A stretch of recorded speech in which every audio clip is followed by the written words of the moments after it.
Imagine waidi va cardigale. Right, tá mi géirí creic nó suas leis na nótaí mar gheallar an ghearr scan an caca meile sinniu. So go dtí seo, le linn na seachtaine siúí hart, huimuid fríd an téama, agus an cibhlinn se tal feiceáil sa scanan idir an bhanóg agus an fardal. Na pásanna sa scanan sin an fardal dar nói Paul agus an bhanóg Catherine agus cén sort daoine iad.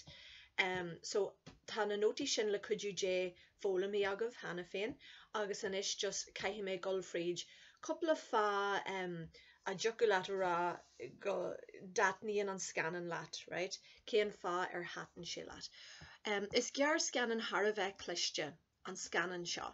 Ínta cliste, an cliste, taken sif. Fáimmuid léargas cimsíthach, we get a léargas cimsíthach, a comprehensive portrayal. Bhirt character atá difriúil ar fad, tá sé dínta difriúil an bhirt character seo. Is scanan doracha mar dúirt muid leis na nótaí ar an téama, ina bhfuil gran agus éarón le feiceáil. So, is cinneal tobaiste an rud a Harlíonn sa Jeru, but tá gran le feiceáil an fásta, agus éarón irony.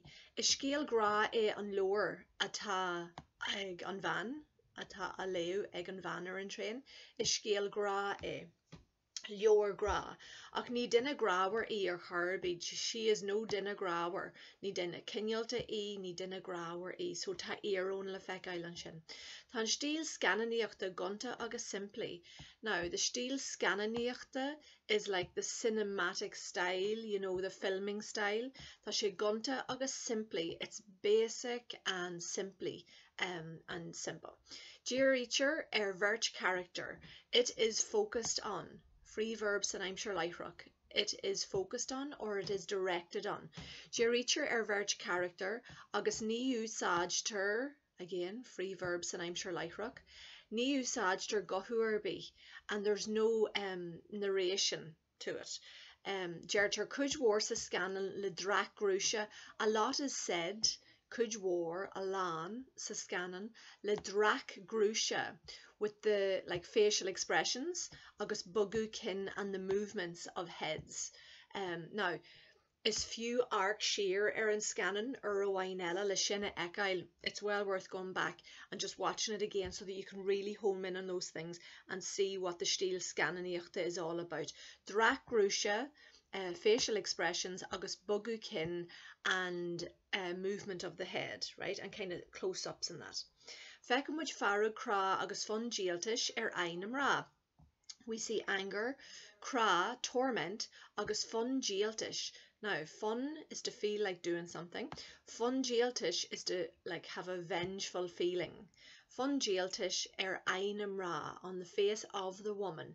Ban, when it comes to the tishil genidjuk, changes to nimrá.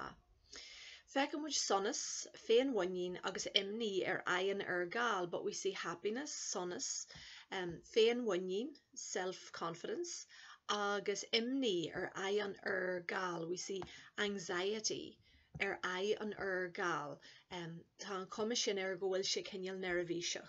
Now, fardal is the blind man. The face of the blind man, there's the tishil genidjuk, and you'll notice now, I know this is a grammar thing, but we'll try and bring it up when it comes in context, all right? So when you're saying the face of the man, far changes to ayon but you'll notice that the dal also changes. Like any associated adjectives describing words that are attached to the noun that you're putting in the genitive also have to be put in the genitive. So that's why its dal has changed to ayon gal. Úsáidtear sat chan go minic sa scanan.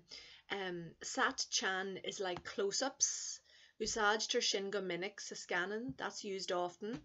Rud a churann go mór leis an atmosphere too, and this churann sé leis, it really adds to, it puts to the atmosphere too. Now, chew means like the thick atmosphere, you know, an chanas sa scanan, the kind of tension in the movie. Now, okay, so sin mo warul kibe go parsanta. There's nothing stopping you saying that you hated the film, you couldn't stand it, but you're going to have to come up with some decent reasons le sin a víniu.